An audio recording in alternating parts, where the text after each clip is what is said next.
Magkano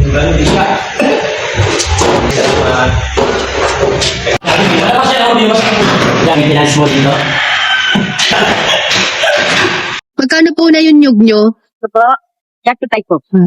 Malalaki. 60 yan sa Manila. Tapos may gabi pa siya. Gabi po yan? Opo, gabi. Hindi po yan Makati? Hindi po. Gabi ko na. 40. Kunin mo na lahat yung nyug. Iuwi natin Manila. Opo. Ito po, Siya yung kukunin din namin. lahat. Opo. Bali ko no, 60. Kaya ito po ay 75 na, Opo. 70. Magkano po yung walis tingting nyo? 150 po. Oh. Ito lang po. 50 isa. Kukunin ko na rin po. Paano niya ito lahat? Ah. Pakikita niya na nga sa cellphone. Sige po.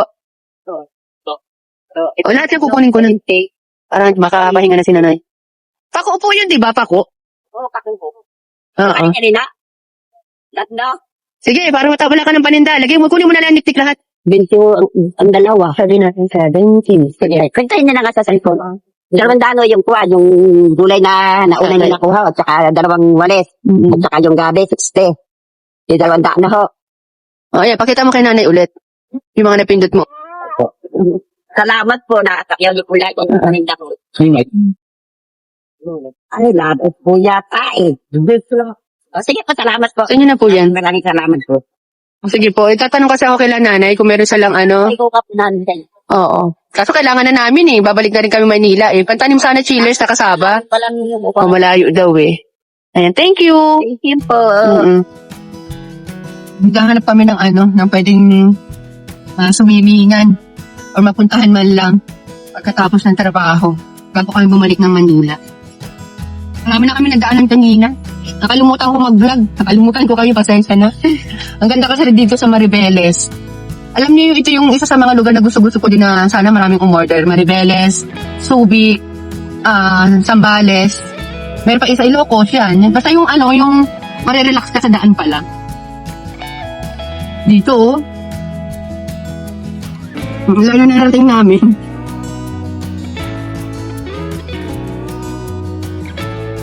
Para tayo nasa Ilocos. Buti hindi mo abal sa buhangin yung sasakyan. Ano yung gulog? Ayan. Yung buhangin nila, light brown. Darker sa ano? Beige. May mga naka-ano. Dito maganda maglagay ng duyan. Sakto pa naman, dala-dala namin JBL. Ay, oo. Para din kami nasa Ilocos nito. Oo.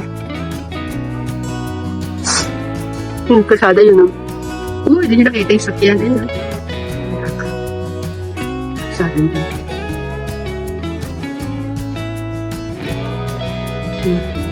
Tahimik lang. Yung unang pinuntahan namin resort, medyo ano eh. Parang may pagka-crowded siya. Pero ito, hindi. Oh, hindi ko lang alam kung may signal dito. Kasi kanina sa dinadaanan namin, as in talagang 0-0. Maganda dito mag-overnight. Tapos yung ano nila, yung cottage nila, 800, 400. Yung nabasa ko kanina. Saan bang resort to? Dapat masabi ko yung resort eh. Paano nyo malalaman kung saan to? Dali, hanapin ko. Hindi ko lang sure kung papayagan kayo maglagay ng duyan sa mga puno-puno. Tsaka talisay ito. Alam na ang talisay. Mahigad yan. Ito. Picnic table. Rental whole day. Overnight. O, ayan. Basahin nyo na lang. Malaki na kayo. Ano pala to? Sun Moon Beach. Ayan. I-research nyo na lang sa page nila. Lahat naman kasi ngayon may page ni. Oh, ang laki. Saka feeling ko may mga hotel-hotel dito. May mga rooms.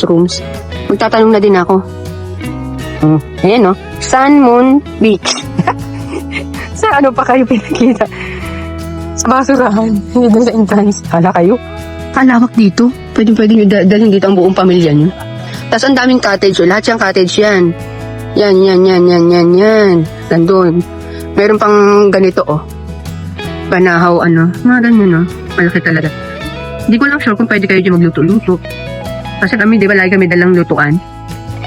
Ayan. Tsaka alam niyo, napansin ko din dito sa Zambales, dito sa lugar na to sa Maribeles, parang ano, marespeto yung mga tao.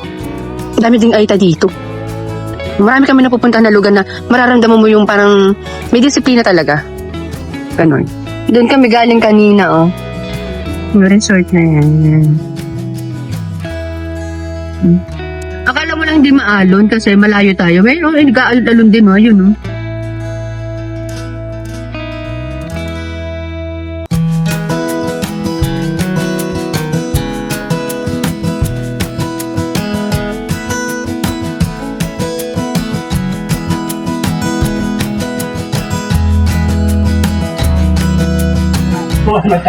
Yan yung mga nabili namin kanina. Kay nanay. Ito, inaano to eh. Ako, inaano to. Insalada. Pero ibablash na lang lahat siya.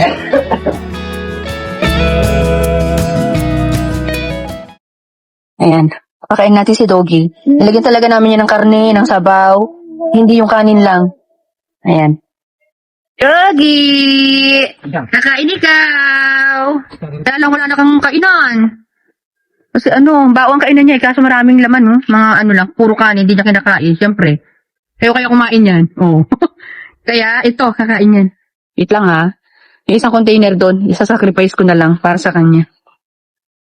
Ay. Hindi na ako binabato ko. Nung unang punta ko dito, inaaway ako niyan eh. Ngayon, kumakawag-kawag na buntot niyan.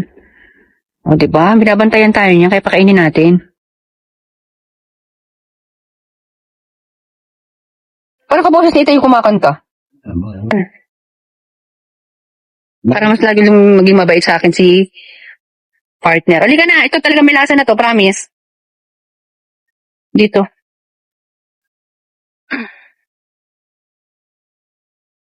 Ay, nakain na. Malapit ka yan dyan. May karne yan. Kain na. Hindi natatakot siya ng konti. Ayaw pa niya kumain. Ayaw pa, oh. Mamaya niya siguro kakainin yan.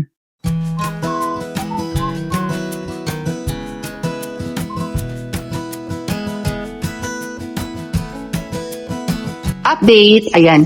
Bali gabi na nga pala, kitchen tapos na, pero hindi ko mo napapakita. Ito lang chillers, ko lang sa inyo, tawag dito, share ko lang sa inyo. Ito talaga, ang plano ko talaga dyan, ganyan na lang. Ayan, ganyan na lang. Kaya lang napansin ko ngayon, hindi naman pala pangit yung magiging outcome kapag ka diniretso. Ayoko kasi may poste na ganyan. Ayoko may makitang ganyan. Kaya ang plano ko, ipababa ko ulit ito. Ayan. Kasi itong poste na to, matambok to eh. Itong sa may baba. Ayan. Kaya hindi ko mapadiretso. Kasi nga, yung kurtina medyo aangat na ganyan. Pero hindi naman pala. Oh, bahagya lang siya. Ayan. Tapos na sana. As in, nagpa-plansya na lang sila, nagtatali na lang. Ayan, pero nag-aaralan ko munang mabuti din. Kasi, parang mangyayari nito chillers, isang isang open lang. Tama ba? Anyway, balikan ko na lang kayo. Tingnan ko anong magagawa kong mas magandang outcome dito.